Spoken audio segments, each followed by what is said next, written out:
It was a humid night in Las Vegas, the kind where the desert wind felt like a whisper from the past.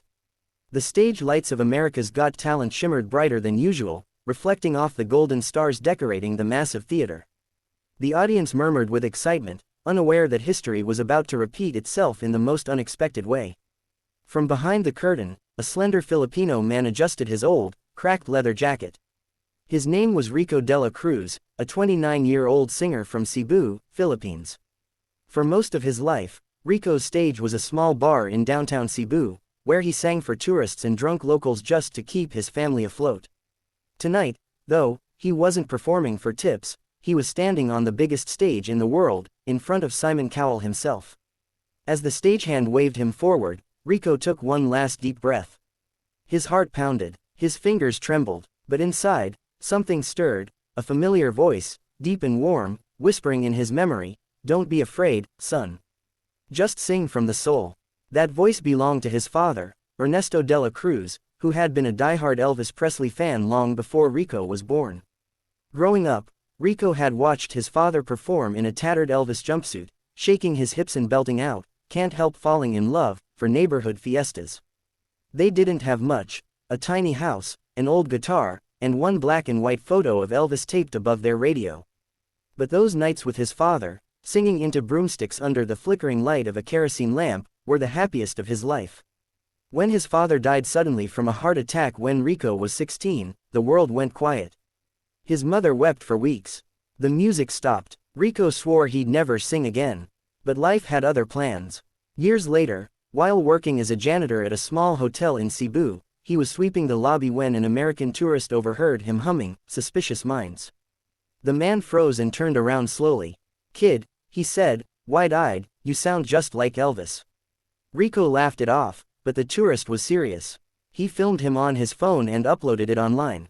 Within weeks, the clip went viral, millions of views, thousands of comments calling him the Filipino Elvis. But for Rico, it wasn't fame he wanted. It was redemption. He wanted to honor the man who taught him to sing, his father. That's what brought him to America's Got Talent, standing nervously in the wings as the bright lights of destiny awaited. Next up, the host announced with energy, is a singer from the Philippines who says Elvis Presley changed his life. Please welcome, Rico Dela Cruz. The audience applauded politely, expecting another cover act. Simon Cowell leaned forward, pen in hand, already skeptical. "All right, Rico," said Simon. "Tell us, why Elvis?" Rico smiled shyly. "Because, sir, Elvis was my father's hero. He believed his music could bring joy even to the poorest heart. When my father passed away, I kept singing his songs to keep his spirit alive."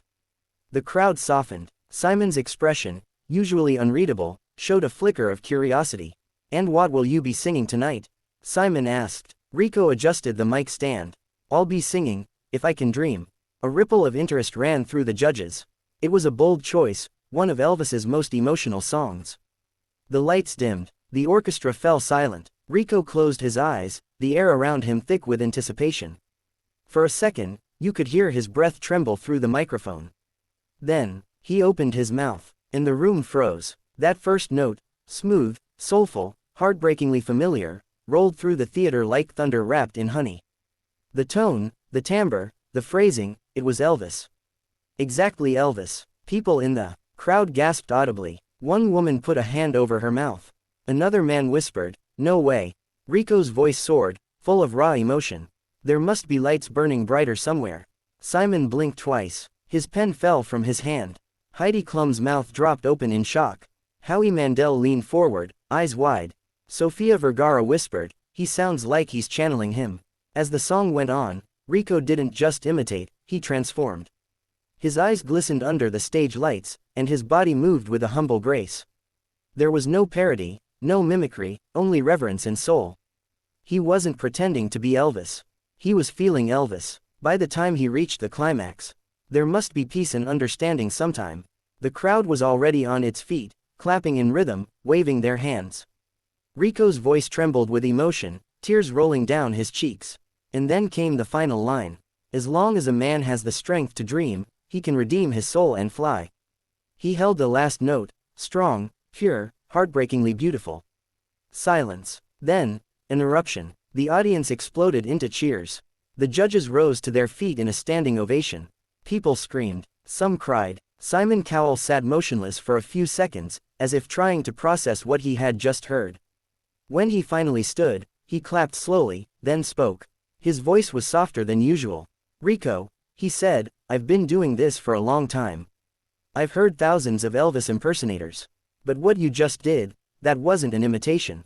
That was a resurrection." The crowd roared louder. Rico covered his face, overwhelmed. Heidi added, "You didn't just sing. You brought him back to life for a few minutes. I felt chills from start to finish." Howie Mandel nodded. "That voice, it's impossible. You sound like Elvis reincarnated, but with your own heart beating inside." And Sophia, smiling through tears, said, "I think even Elvis himself is smiling in heaven right now." Rico looked up, his chest heaving, tears glistening on his cheeks. "Thank you," he said quietly. "That was for my father." Simon leaned toward his microphone. "I think your father would be very, very proud, Rico." Then came the vote. 4 bright yeses lit up the screen behind him, and the golden confetti rained down. Rico fell to his knees as the crowd screamed his name. Backstage, as the host hugged him, Rico clutched the microphone and whispered, "Papa, we did it." But his journey didn't end there. In the following weeks, Rico became an overnight sensation. His performance clip hit 50 million views in 3 days. Radio stations across America replayed his version of "If I Can Dream."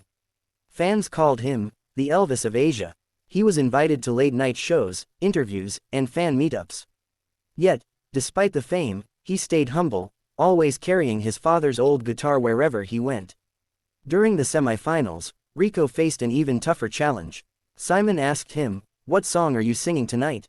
Rico smiled. "A song my father used to sing to me before I slept, Can't Help Falling in Love." Simon raised an eyebrow. "Classic. But be careful, that's sacred territory." When Rico stepped on stage again, the lights dimmed to a soft golden hue.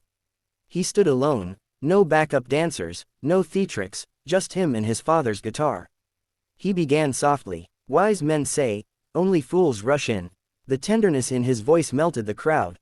This time, he didn't sound like Elvis, he sounded like Rico. A man who had lived through loss, hope, and love.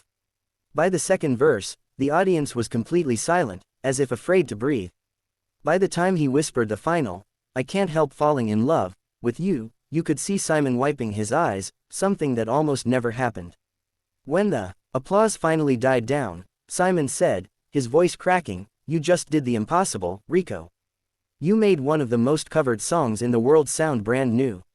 Rico smiled gently. "Thank you, sir. I just sing what I feel in my heart." Once again, he received 4 yeses, and a ticket to the grand finale. The finale night came under blinding lights, with millions watching live around the world. The competition was fierce, magicians, dancers, and powerhouse vocalists from across the globe. But everyone was waiting for one name, Rico Dela Cruz.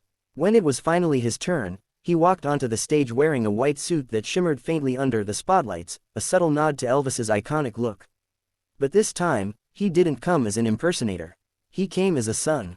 Before singing, he took the mic and said softly, "This song was the last one I ever sang with my dad before he passed.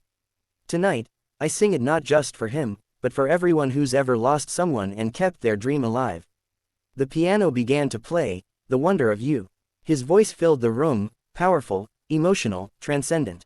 Each lyric seemed to vibrate through the hearts of the audience. You could see people in the crowd crying, clutching tissues, holding hands.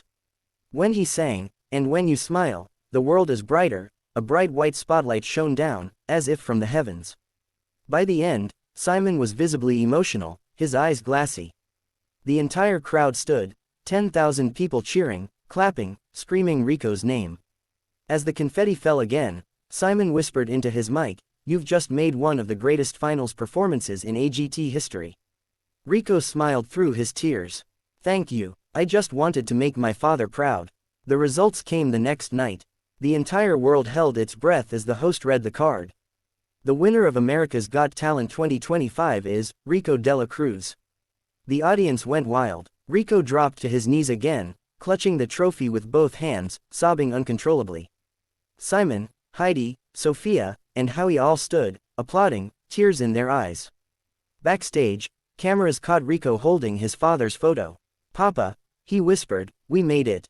We finally made it. Dash dash dash." After his victory, Rico returned to Cebu to visit his old neighborhood.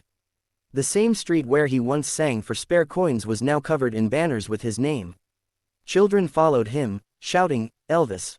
Elvis!" But Rico just smiled and said, "No, I'm just Rico." He donated his prize money to rebuild the community music center, naming it the Rico Dela Cruz Foundation, in honor of his father. Inside the center's main hall hung a framed quote, "Dreams don't die, they just wait for you to sing them back to life." Months later, he stood on stage again, this time not on AGT, but in Cebu, surrounded by the people who had believed in him from the start. He sang, "If I Can Dream," one last time, under a sky full of stars. As his voice echoed into the night, it was almost as if two voices sang together, his and his father's. And somewhere, in the great beyond, a familiar figure in a white jumpsuit smiled, his golden microphone shining in the afterlife spotlight. Because on that night, and forever after, the king of rock and the boy from Cebu shared one soul, united through music, love, and a dream that refused to die.